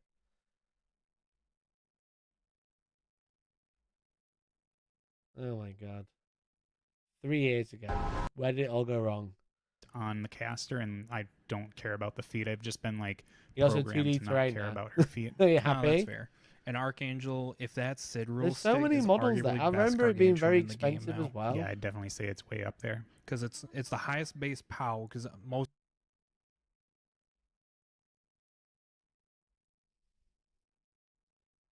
What happened?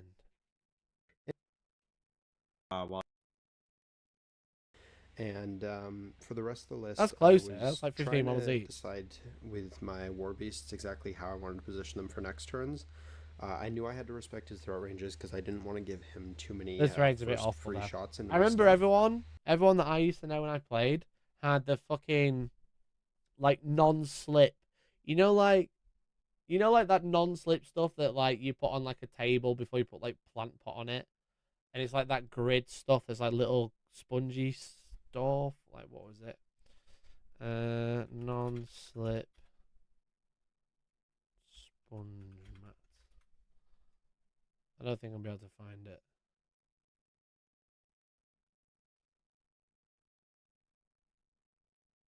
Oh, Falls Matte Anti-Slip Mesh. Found it. This stuff. Everybody had this, just cut in a circle because it essentially had like, I think you had like one objective in the middle of the board, and everyone just had this cut out by hand. It is really bad.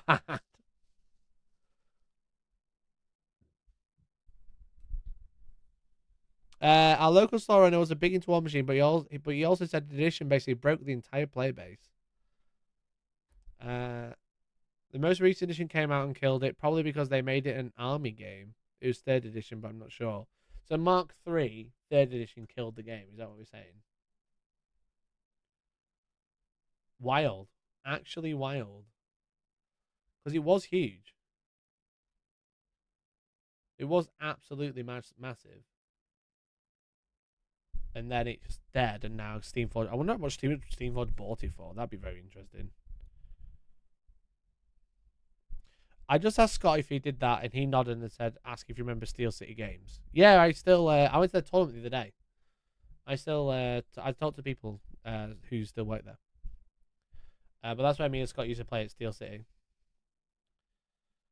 Long time ago. We were playing War Machine there. Awful. But, yeah, fucking wild. Honestly, wild. I don't know what to think of it. I imagine I'll probably find out some more soon. Because I work with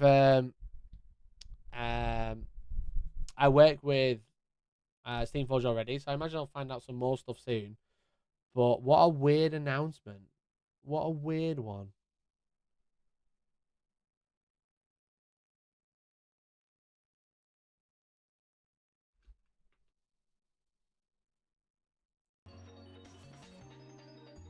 They had people giving away their models in the same time that people were insisting eBay prices are MSRP. God damn. Anyway, chat. I think it's going to be an interesting watch. So I'll make sure I keep you up to date if I can. But today's been fun. It's been emotional. But this is it. I'm afraid. It's been good. It's been great. I've had fun. I hope you guys have had fun as well. I'm going to go now. I know it's a little bit less energetic than usual, but obviously I've just been at this event this weekend, so I'm absolutely shattered. But hopefully you enjoyed the little haul. Hopefully you enjoyed the panel story, because it was funny for everyone involved. So thank you everyone for watching. I really appreciate you. If you resubbed or become a member or super chat today, thank you so much as well. I really appreciate you all. I haven't really pushed for members in the giveaway today, but I will be on Wednesday. So get ready. Get ready. If you haven't already, please check out the web store, ! Merch. There's a link in the pinned comment for a t-shirt, objective markers, and also we have the Kickstarter for Colour Forge. How close are we? Did we make any more? We're like 600 quid away. 600 and a bit quid. That's one retailer backer. No marbles. We didn't make the goal, bro. We didn't make the goal. We're at 396 out of 415. No marbles today. I'm afraid. Sorry about that, buddy. But maybe we'll make it next time. In the next stream, that'll be Wednesday morning at 10 a.m. for the morning news, which I'll be bringing you all of the news around the gaming industry and things that I find interesting. Well, thank you so much for watching. I appreciate you all. And hopefully, I'll catch you Wednesday. I have a new video coming out tomorrow about making battle reports. And then hopefully I'll have a battle report coming out sometime soon because there's some new stuff that's coming out, I've heard. So thanks for watching, and I'll catch you next time. Bye-bye for now. Thanks for hanging out. Appreciate you all. Thanks for resubbing. Thanks for the super chats. Love you. Goodbye. Goodbye. Bye. Bye-bye now.